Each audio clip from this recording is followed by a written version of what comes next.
কাজটা কিন্তু ভালো করলে না আলী। কদিন পর তো ভিক্ষের ঝুলি নিয়ে রাস্তায় নামতে হবে। রাস্তায় নামলেও মাইয়ার ইজ্জত বিক্রি করুন না। মাইয়ার সর্বনাশ কইয়া টাকা দিয়ে আমার কিনতে এসো শুয়োরের বাচ্চা। শুয়োরের বাচ্চা? চামচার ঘরে চামচা বসে চাইছো? মজা শুয়োরের বাচ্চা, কুত্তার বাচ্চা, এখন বেরোস কেন? এখন বেরোস কেন? কি বললি? ওই ছোট লোকের বাচ্চার এত বড় সাহস আমার প্রস্তাব ফিরিয়ে দিয়েছে? উকিল, এখন কি হবে? একটা রাস্তা বের করো। রাস্তা একটা আছে, ডাক্তার রফিক রায়হান। ওর রিপোর্ট ছাড়া সংগ্রাম আর তাদের উকিল কিছুই করতে পারবে না। আরে তাহলে দেরি করছে কেন? এক্ষুনি যাও, ওকে কিনে ফেলো। যাও। ওকে, আমি যাচ্ছি, আপনি কোনো চিন্তা করবেন না। এবার কাজ না হয়ে যাবে কোথায়? উকিল বুদ্ধিটা ভালোই বের করে না, কোনো বুদ্ধি কাজে লাগবে না। পাপ করেছে, পাপের সাজা ওদের ভোগ করতেই হবে। চুপ শালি, চুপ। খুন করে ফেলবো। আমার ভাইয়ের কিছু হলে আমি সবাইকে খুন করে ফেলবো। যতই চিৎকার করুন, সত্য আজ না হয় কাল প্রকাশ পাবেই। চুপ, চুপ। তোর জবান বন্ধ কর, নইলে তোকে আখিরাতে পৌঁছে দেব। না, চুপ করব না। আপনার পাপের কারণে আল্লাহ আমার গর্ভে কোনো সন্তান দেননি। আমার সমস্ত প্রার্থনা ব্যর্থ হয়েছে আপনার জন্য। আমার প্রেশার বেড়ে আমার মাথা গরম হয়ে যাচ্ছে। আমার সামনে থেকে যা, যা, যা বলছি, যা। যাচ্ছি আমি, কিন্তু শেষ কথা বলে যাই। সত্য যেদিন মিথ্যার আড়াল থেকে বের হয়ে আসবে, সেদিন আপনাকে কেউ বাঁচাতে পারবে না, কেউ না। উকিল সাহেব, আপনার লজ্জা হওয়া উচিত। নোংরা কিছু লোকের পক্ষ হয়ে আপনি আমাকে ঘুষ দিতে চাইছেন? 9 বছরের একটি মেয়েকে সওদাগরের ভাই রেপ করেছে, আর আপনি 1 লাখ টাকা ঘুষ দিতে এসেছেন? করিডোরে গিয়ে একবার ওই বাবা মায়ের দিকে তাকিয়ে দেখুন। 2 সপ্তাহ ধরে হাসপাতালের বারান্দায় পড়ে আছে, ক্ষুধা তৃষ্ণা সব ভুলে শুধু মেয়ের মুখের হাসির জন্য হাসপাতালে ছোটাছুটি করছে। Nurse, nurse. উকিল সাহেব, আপনি যান, আপনার সাথে আমার কথা শেষ। Nurse, nurse. জি স্যার।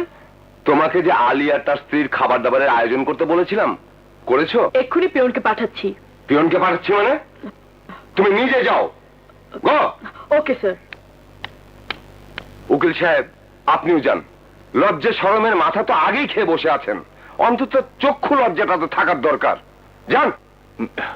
দেখুন ডাক্তার সাহেব, 1 লাখে না হলে 2 লাখে নিন। Shut up. 2 লাখ টাকা আপনি দিতে চাচ্ছেন ওই 9 বছরের মেয়ের ইজ্জতের দাম? জানেন ও এখন কতটুকু কষ্ট পাচ্ছে? কপাল ভালো থাকলে হয়তো বেঁচে যাবে। Doctor Nayan, doctor Nayan, doctor Nayan. Yes sir. ফুলকে এক্ষুনি 10 মিলিগ্রাম কম্পোজিট ইনজেকশন দিয়ে দিন, কুইক। Okay sir. শুনেছেন ওর চিৎকার? শুনেছেন? ওই দিনের দৃশ্যগুলি এখনো বেচারি মেয়েটাকে তাড়া করে ফিরছে। 3 বার ওর সেলাই ছিঁড়ে গেছে, 3 বার রক্ত দিতে হয়েছে 20 ব্যাগ। আর আপনি মাত্র 2 লাখ টাকা আমাকে কিনতে এসেছেন? বেশ শরম। 5 লাখ টাকার 1 পয়সাও কম হবে না। 5 লাখ? এত টাকা? 1 টাকা কম হলেও চলবে না। ভিকটিমের বয়স মাত্র 9 বছর। কথাটা ভুলে গেলে চলবে না। ঠিক আছে, পেয়ে যাবেন, কিন্তু সাক্ষী? আপনি যেভাবে চাইবেন সেভাবেই হবে।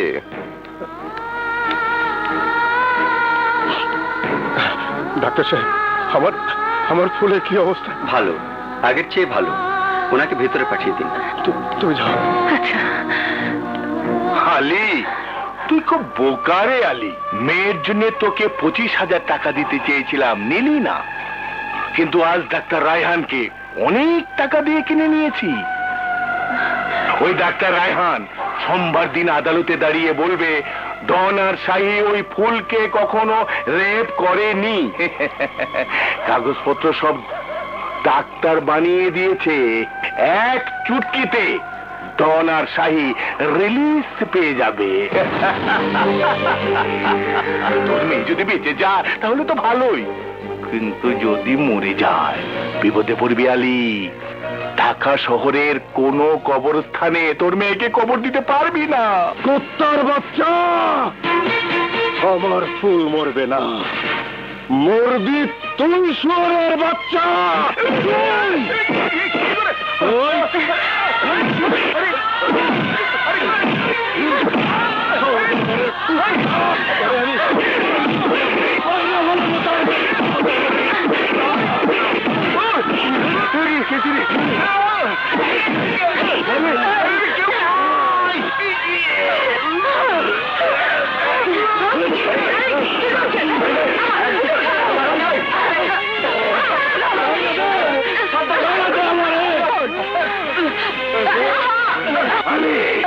আমি তোকে দেখে নেবো, আমি তোকে দেখে নেবো।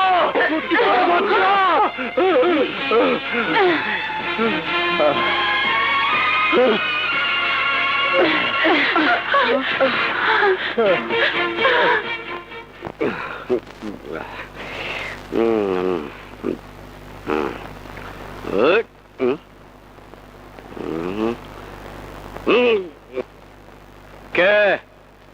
এই আমার ঘরে কে? হট!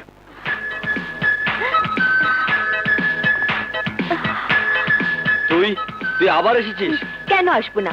দুদিন পর আমি যার ঘরের বউ হব তার ঘরে তো আমাকে আসতেই হবে। যা ফুট, তোকে তো বলেছি আমি তোকে বিয়ে করতে পারবো না। তুমি না পারলেও আমাকে বিয়ের ব্যবস্থা করতে হবে। মানে